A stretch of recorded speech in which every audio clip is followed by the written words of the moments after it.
بل تؤثرون الحياة الدنيا والآخرة خير وأبقى إن هذا لفي الصحف الأولى صحف إبراهيم وموسى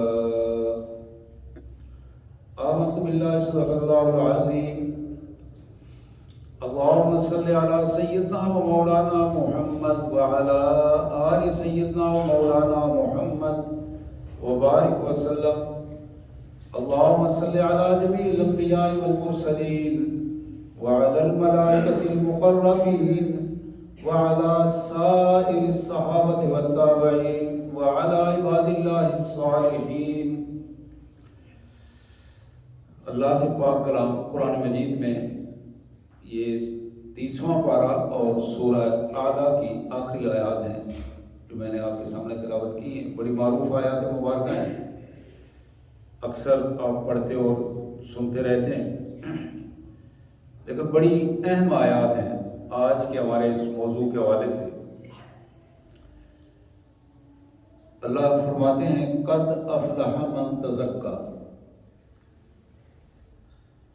یقیناً وہ شخص کامیاب ہو گیا جس نے اپنے اندر کو پاک کر لیا۔ قد افلح من تزکا، کامیاب ہے وہ شخص جس نے اپنے آپ کو اندر سے پاک کر لیا۔ وذکر اسم ربہ، اور اس نے اللہ کے کلمے کو بلند کیا، اللہ کے دین کو غالب کرنے کی کوشش کی، ہر لمحے اپنے اللہ کی یاد کو بڑھانے کی کوشش کی۔ فصلہ، اور اپنے اللہ کا بندہ بن کر رہا ہے۔ فصلہ، اپنے اللہ کا بندہ بن کر رہا ہے۔ بل تؤثرون الحیات الدنیا، لوگوں تمہاری کیفیت یہ ہے کہ تم دنیا کو اکٹھا کرنے کی کیفیت کو ترجیح دیتے ہو۔ تمہارے ذہنوں میں غالب پلان جو ہے وہ یہ ہے کہ بل تؤثرون الحیات الدنیا، دنیا کی زندگی کو بہتر بنانے میں، خوبصورت بنانے میں، وسائل سے بھر دینے میں تمہاری پوری کوشش ہوتی ہے، لیکن یاد رکھو والآخرۃ خیر، دنیا کی نسبت آخرت سراسر بھلائی ہے، آخرت خیر سے بھری ہوئی ہے۔ والآخرۃ خیر، آخرت سراسر خیر ہے اور خیر سے بھرپور ہے۔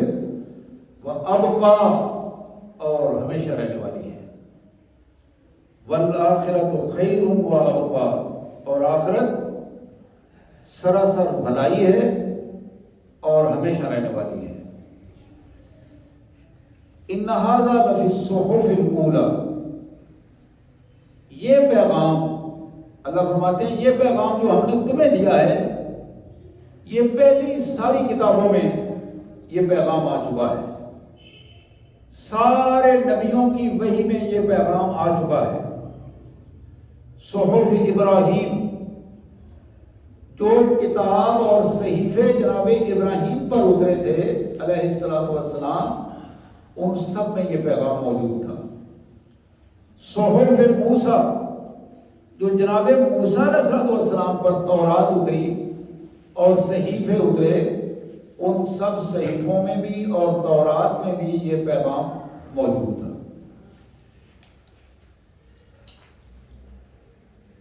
اللہم صلی علی محمد وعلی آل محمد وبارک وسلم۔ میرے پیارے بھائیوں، آج کی یہ آیات سورہ اعلیٰ کی 30ویں پارے کی آخری آیات ہیں۔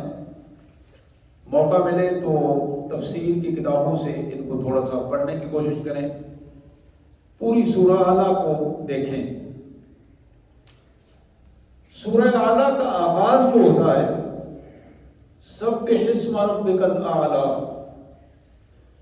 سبح اسم ربک الاعلیٰ، اپنے پروردگار جس کا نام بہت بلند ہے تسبیح کرو،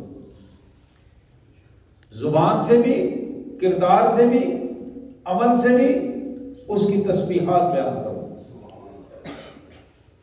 الذی خلق فسوی، وہ مالک جس نے تمہیں پیدا کیا ہے، وہ مالک جس نے تمہیں برابر بنایا ہے، ایک ایک چیز تمہاری درست بنائی ہے۔ والذی قدر فہدی، وہ مالک جس نے تمہارے جسم کو اور جسم سے باہر کی ساری کیفیات جن کا تعلق تم سے تھا، ان ساری چیزوں کا ایک اندازہ مقرر کر دیا تمہارے لیے، ایک ٹائم فریم دے دیا، اسے تقدیر بنا دی اس کی، اور تقدیر کا مطلب ہی ٹائم فریم ہے، اور یہ اللہ کی طرف سے اللہ سے قدر فہدا، اور پھر رہنمائی عطا کی، ایک ایک مخلوق کو رہنمائی دی، ایک ایک مخلوق کو۔ سید قطب شہید رحمت اللہ علیہ اپنی تفسیر فی ظلال القرآن میں اس آیت کی تفسیر میں ایک کمال قسم کی بات لکھتے ہیں، تو کہتے ہیں کہ جدید تحقیقات میں ایک ایسی تحقیق بھی سامنے آئی کہ سمندر میں رہنے والی مچھلیوں میں ایک مچھلی کی قسم ایسی بھی ہے کہ جب اس کے انڈے دینے کا وقت آتا ہے تو پھر وہ اپنی جگہ سے سینکڑوں اور ہزاروں میل سفر طے کرتی ہے سمندر کے تہہ کے اندر ہی اندر پانیوں میں، اور وہ سینکڑوں ہزاروں میل سفر طے کر کے ایک خاص جگہ پر پہنچتی ہے اور وہاں انڈے دیتی ہے۔ جب اس کے انڈے دینے کا عمل مکمل ہو جاتا ہے پھر وہ سفر واپس طے کر کے اپنی اس جگہ پر آ جاتی ہے جہاں سے اس نے سفر کا آغاز کیا تھا۔ اب یہ اپنی ذمہ داری پوری کر گئی، لیکن کائنات کے مالک نے ان انڈوں سے بچے پیدا کرنے کا جو وقت مقرر کیا تھا وہ وقت جب پورا ہو گیا تو پھر اب بچوں نے سفر شروع کیا اپنی ماں کی طرف۔ بچوں نے انڈوں سے بچے نکلے، انہوں نے اپنی ماں کو ڈھونڈنے کے لیے اپنی ماں کی طرف کو مڑے، اور سینکڑوں یا ہزاروں میل کا سفر طے کر کے وہ اپنی ماں کے پاس ایک ایک بچہ اسی طرح پہنچ جاتا ہے جس طرح ماں وہاں پہنچی تھی انڈے دینے کے لیے۔ الذی قدر فہدی، یہ وہ مالک ہے جس نے تمہاری ایک ایک چیز کو ٹائم فریم کے مطابق بنا دیا ہے، اس کا اندازہ مقرر کر دیا، لمٹ مقرر کر دی ہے، اور پھر اس میں مسلسل رہنمائی کا فریضہ وہ سر انجام دے رہا ہے۔ مالک مسلسل رہنمائی ساتھ ساتھ دے رہا ہے،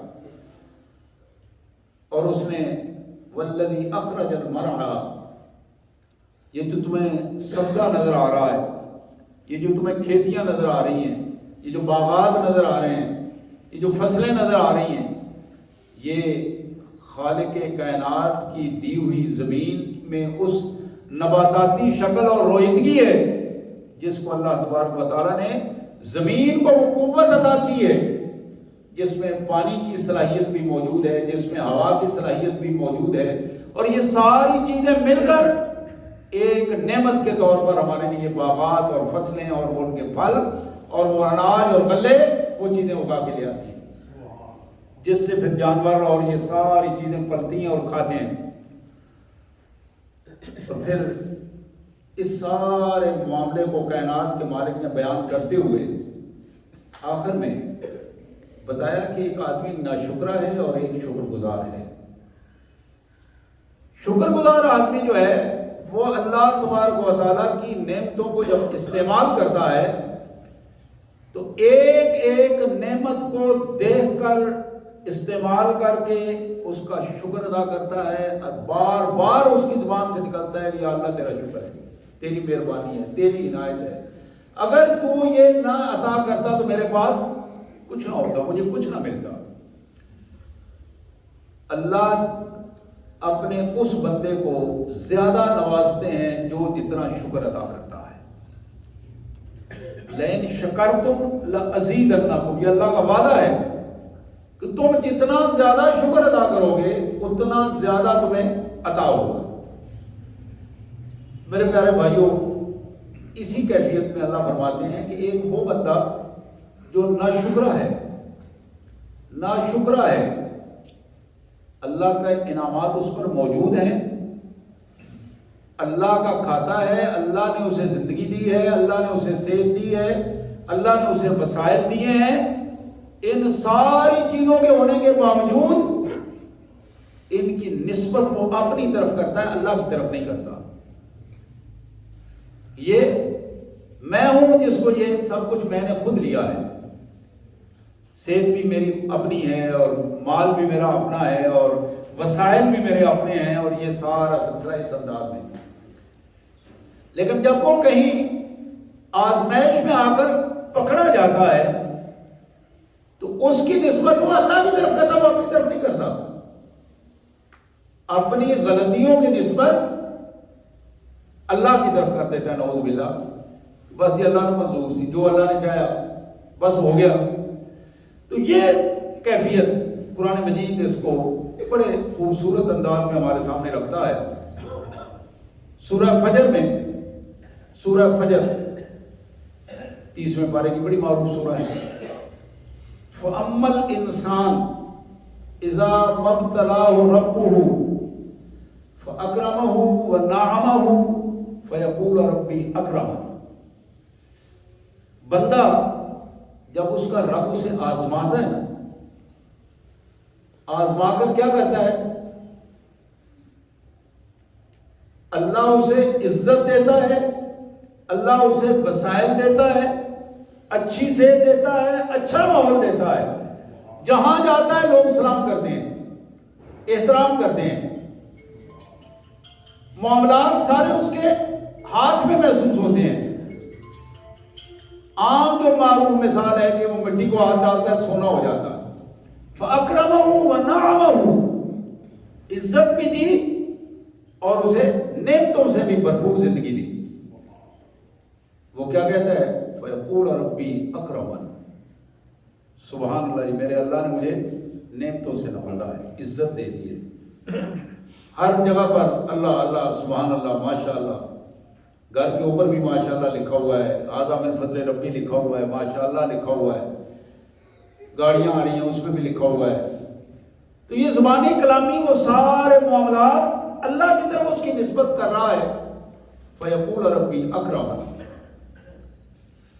اللہ کا بڑا فضل ہے، جب فون آتا ہے الحمدللہ ماشاءاللہ.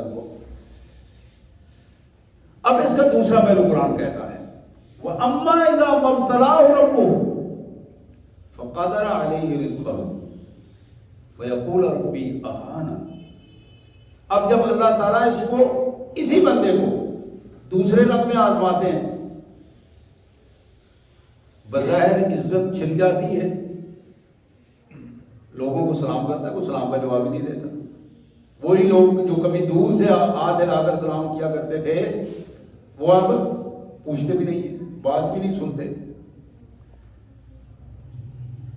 لوگ احترام کیا توجہ ہی نہیں دیتے. اور پوزیشن یہ ہو گئی فقدر علیہ رزقو، جو اللہ نے نعمتیں دی تھی وہ ساری چھن گئی. زمینیں بک گئی، کاروبار ختم ہو گیا، وسائل ختم ہو گئے، حالات برے آ گئے، کھانا پینا مشکل ہو گیا. فقدر علیہ رزقو، اس کا رزق اس پر تنگ ہو گیا. فیقول ربی اہانن. اب وہ ہر جگہ پہ شکوے شکایتیں، رونا دھونا، بس جی اللہ نے میں نے ذلیل کر دیتا ہے. فیقول ربی اہانن، رب میں نے ذلیل کر چڑیا.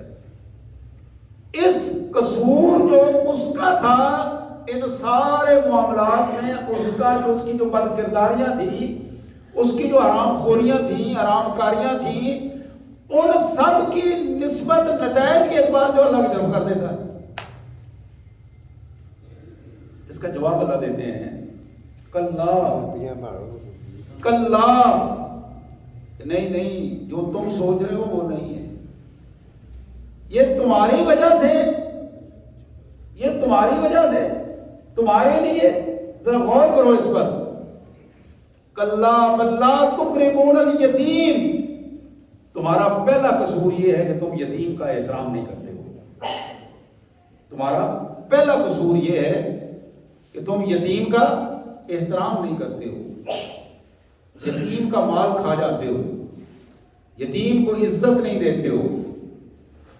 تمہارے بھائی کے بچے ہیں، تمہاری بہن کے بچے ہیں، چچا کے بچے ہیں، فیملی ہے، پڑوسیوں کے یتیم بچے ہیں، ان کے مال پر نظر ہے تمہاری، ان کے وسائل پر تمہاری نظر ہے، لیکن تمہاری نظر اس پر نہیں ہے کہ کل تم جب مر جاؤ گے تو تمہارے بچے بھی یتیم ہو جائیں گے، لوگ اس پر بھی نظر رکھیں گے. سوچنے والی بات تو یہ ہے، رد عمل تو یہ ہونا چاہیے.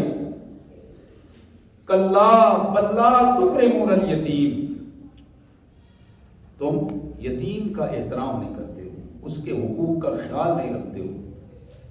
محمد کریم رؤوف الرحیم صلی اللہ علیہ وسلم نے ارشاد فرمایا، آنا وقافل الیتیم کہاتین فی الجنہ، آنا وقافل الیتیم کہاتین فی الجنہ. یہ حدیث کے الفاظ ہیں، سیاستہ کی حدیث ہے. میں اور یتیم کے ساتھ حسن سلوک کرنے والا، اس کو پالنے والا، اس کی پرورش کرنے والا جنت میں دو انگلیوں کی طرح ہوں گے، یعنی میرے ساتھ ہوگا وہ. یہ چھوٹی سی بات نہیں، بہت بڑی بات ہے، بہت بڑی بات ہے. یہ دنیا کا مال، یہ دنیا کا سٹیٹس، یہ دنیا کی نعمتیں بظاہر جو نظر، سب کچھ ادھر رہ جا رہا ہے. کلا، او بھائی جو تم سوچ رہے ہو، جو تم کر رہے ہو، جو تمہارا پلان ہے، یہ سارا غلط ہے. آؤ ہم تمہیں بتائیں، بل لا تکرمون الیتیم، اس رویے کو تبدیل کرو. دوسری بات، ولا تحاضون علی طعام المسکین، تمہارا دوسرا غلط رویہ یہ ہے کہ تم طبقاتی کشمکش میں اپنے آپ کو لے کے آتے ہو. یہ جو چھوٹے بڑے کی تقسیم ہے، اس تقسیم میں آ کر تم نے اپنے آپ کو ذلیل و رسوا کر دیا ہے. اللہ نے تو کسی کو چھوٹا بڑا پیدا نہیں کیا. یہ جو تم نے چھوٹے بڑے کی تقسیم کر دی، تم نے مالوں کی تقسیم کی، عزتوں کی تقسیم کی، اسٹیٹس کی تقسیم کی، تم نے خاندانوں کی تقسیم کی، اپنے آباء و اجداد پہ فخر کرنے کی تقسیم کی. یہ وہ چیز تھی جس نے تمہیں ذلیل و رسوا کر دیا. ولا تحاضون علی طعام المسکین. پھر ایک تیسرا جرم گنوایا، وتاکلون التراث اکلا لما، تم وراثت کے مال کو بڑے شوق سے اور بڑے محبت سے اور شوق سے کھاتے ہو. مال مفت سمجھ کر اسے شوق سے انعام سمجھ کر کھاتے ہو. حباً جما، دل کی گہرائیوں کی محبت اس میں تمہاری چلتی ہے.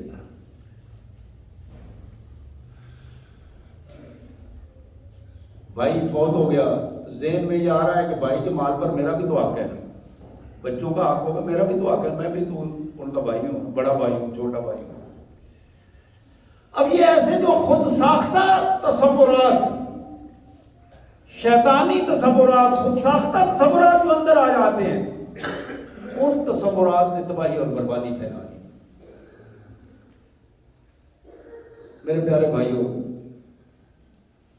بات ہو رہی تھی قد افلح من تزکا، پھر ہم وہیں آتے ہیں اسی آیت پر، قد افلح من تزکا، کامیاب ہو گیا وہ شخص جس نے اپنے اندر کو پاک کر لیا، سوچ پاک ہو گئی. یہ تزکیہ نفس، تقوی، اپنے آپ کو متقی بنا دینا.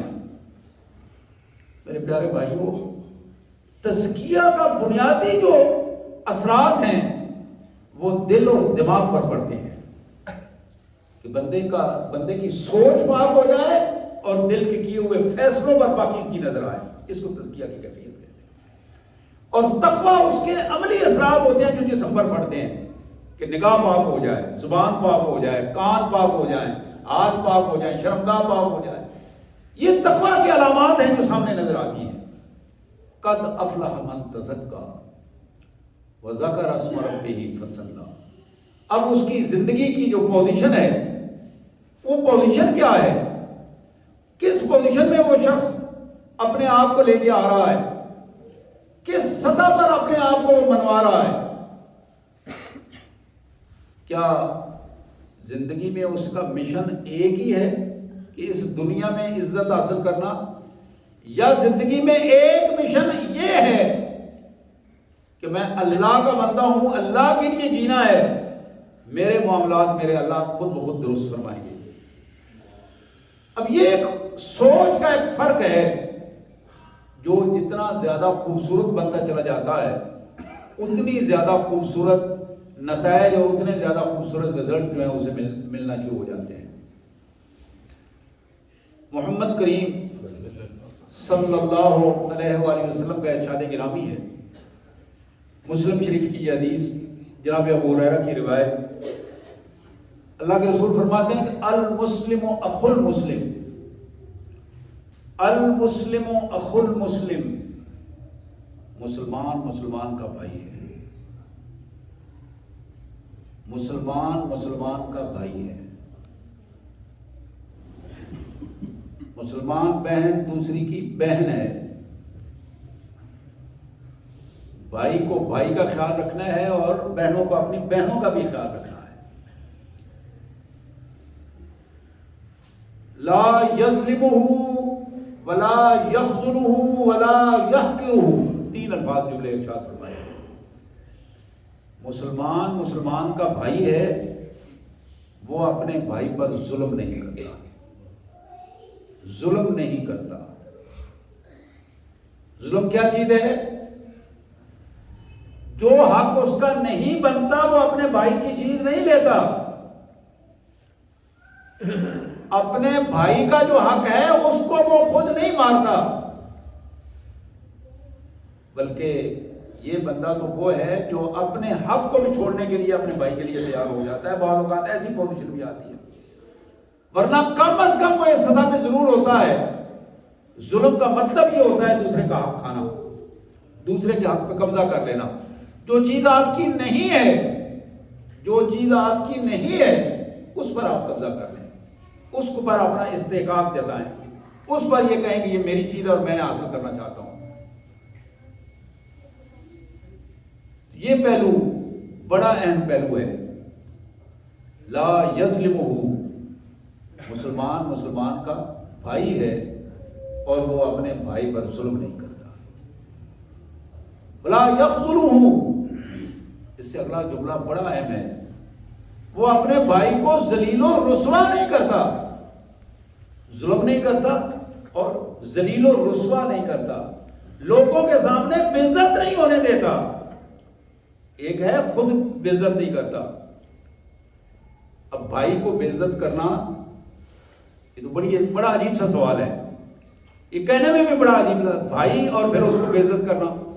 لیکن یہ کام سارے ہوتے ہیں ہمارے معاشرے میں، ہمارے معاشرے میں یہ سارے کام ہوتے ہیں کہ بھائی بھائی کو بے عزت کر رہا ہے، رسوائی کا سبب بن رہا ہے. یہ دونوں پہلو ہیں. ایک یہ ہے کہ بھائی اس کو بے عزت کر رہا ہے، دوسرا یہ ہے کہ ایک آدمی اپنی بد کرداریوں سے اپنے بھائی کی عزت کو خاک میں ملا رہا ہے. یہ بھی ایک پہلو ہے.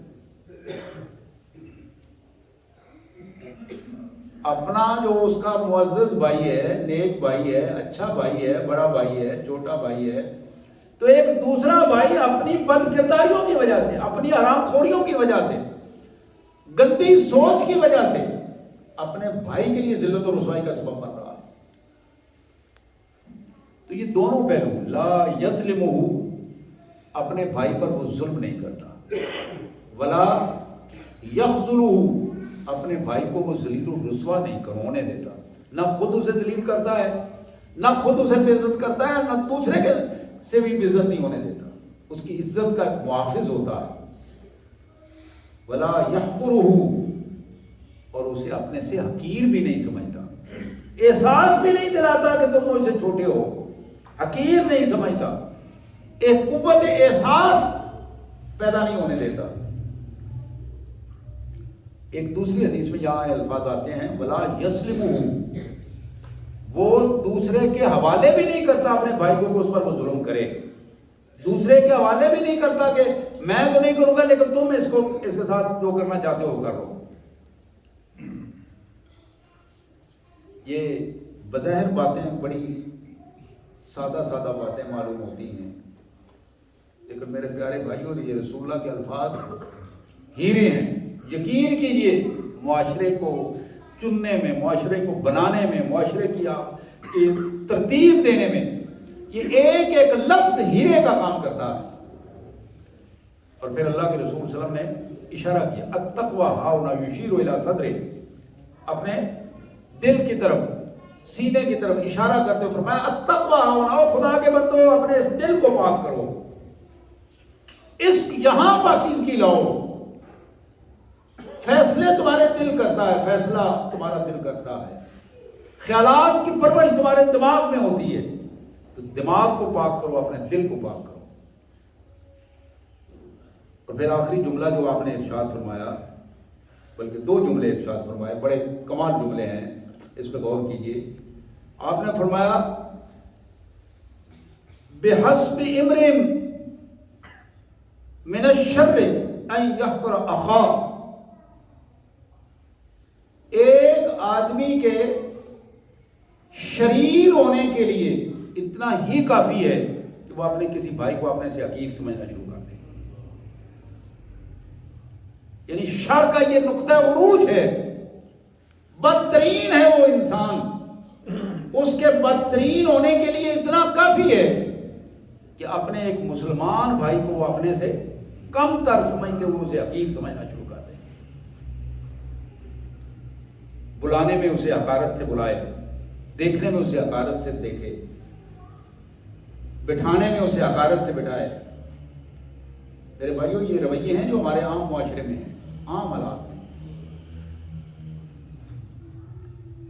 ہم احترام کرتے ہیں لباس کو دیکھ کر، گاڑی کو دیکھ کر، اسٹیٹس کو دیکھ کر احترام کرتے ہیں، لیکن اگر کچھ سادہ لباس میں ہو، عام حالات کا آدمی ہو، ممکن ہے ہم اس کو بیٹھنے کے لیے جگہ بھی نہ دیں، ممکن ہے پانی کا ایک گلاس پلانا بھی مشکل ہو جائے۔ تو یہاں وہ پہلو جو ہے نا وہ بڑا اہم پہلو ہے کہ ایک آدمی کے شریر ہونے کے لیے، اللہ کے رسول کے الفاظ ہیں صلی اللہ علیہ وسلم، ایک آدمی بِحَسْبِ اِمْرٍ مِنَ الشَّرِّ، ایک آدمی کے شریر ہونے کے لیے اتنا کافی ہے أَن يَحْقِرَ أَخَاهُ، کہ وہ اپنے بھائی کو اپنے سے کم تر سمجھنا شروع کر دے۔ اور پھر فرمایا کہ یہ جہنم کے درمیان پھینکے جانے والے بندے ہیں، اللہ ایسے بندے کو جہنم کے درمیان پھینکے گا۔ پھر آخری جملہ اس حدیث کا یہ ارشاد فرمایا کل المسلم علی المسلم حرام دمہ و مالہ و عزہ، مسلمان پورا کا پورا مسلمان، پورا اس کا قد کاٹ، پوری عزت، پورا مال، پوری جان، کل المسلم علی المسلم حرام، دوسرے مسلمان کے لیے قابل احترام ہے۔ دمہ اس کا خون، عرضہ اس کے مالو اس کی عزت، و مالو اور اس کا مالو اس کے مال و دولت، اس کا کاروبار۔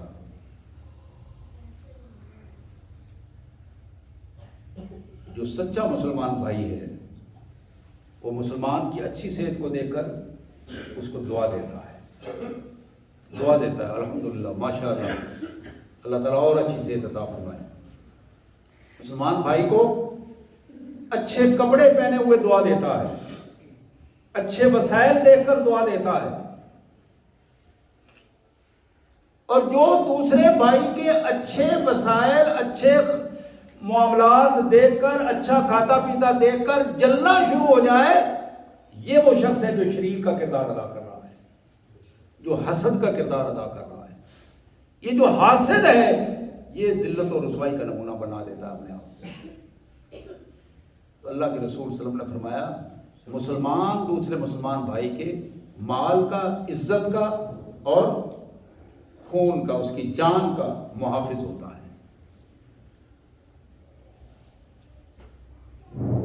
مال پہ نظر رکھنا، عزت پہ نظر رکھنا۔ اور آپ اندازہ کریں، میں ایک حدیث مبارک سنانے لگا ہوں جو بدترین رویے ہمارے معاشرے میں۔ حضور اکرم صلی اللہ علیہ وسلم نے فرمایا کہ وہ شخص جو اپنے ساتھ والے گھر پڑوسی ان کی عزتوں پر نظر رکھتا ہے، کسی کی بیٹی کی طرف، کسی کی بہن کی طرف، کسی کی بیوی کی طرف، کسی کی ماں کی طرف بد نظری کی کیفیت پیدا کرتا ہے، اللہ کے رسول صلی اللہ علیہ وسلم نے فرمایا کہ عام ایک بدکار آدمی سے 70 گنا یہ زیادہ گناہ کرتا ہے، اور اللہ تعالیٰ اس کو 70 گنا زیادہ سزا دیں گے۔ اگر وہ کسی بدکاری یا ذلت میں مبتلا ہو جاتا ہے تو پھر اسے 70 گنا زیادہ سزا ملے گی۔ مسلمان کی عزت کا محافظ ہوتا ہے۔ پھر حضور نے ارشاد فرمایا کہ تم کسی کی بہن، کسی کی ماں، کسی کی بیٹی، کسی کی بیوی، اس کی عزت کے رکھوالے بنو گے، اللہ تعالیٰ تمہاری ماں، بہن، بیٹی عزت کی رکھوالی اللہ خود فرما دے گا۔ اللہ تبارک و تعالیٰ اس کو خود معزز بنا دے گا، ایسے اسباب پیدا کر دے گا کہ تم وہاں موجود ہو یا نہ موجود ہو، کسی شریر انسان کی نگاہ ختم ہو جائے گی، لیکن تمہاری بہن کی، تمہاری بیٹی کی، تمہاری ماں کی، تمہاری بیوی کی عزت پر عرف نہیں آنے دے گا اللہ۔ یہ اللہ کا وعدہ ہے۔ لیکن بالکل اس کے برعکس، جس نے دوسری کی عزت کو تار تار کرنے کی کوشش کی، یہ بھی اللہ کا وعدہ ہے کہ اللہ تعالیٰ اسی طرح اس کی عزت کو بھی چوراہوں میں تار تار کر کے رکھ دے گا۔ تو بات ہو رہی تھی قد افلح من تزکا، اندر سے پاک کرنا، اندر سے اپنے آپ کو پاک کرو میرے بھائیوں، میری بہنوں۔ جہاں تک میرا پیغام پہنچ رہا ہے، یہ قرآن کا پیغام ہے، یہ کتابوں کا، تورات کا پیغام ہے، انجیل کا پیغام ہے، محمد الرسول اللہ کا پیغام ہے۔ قد افلح من تزکا،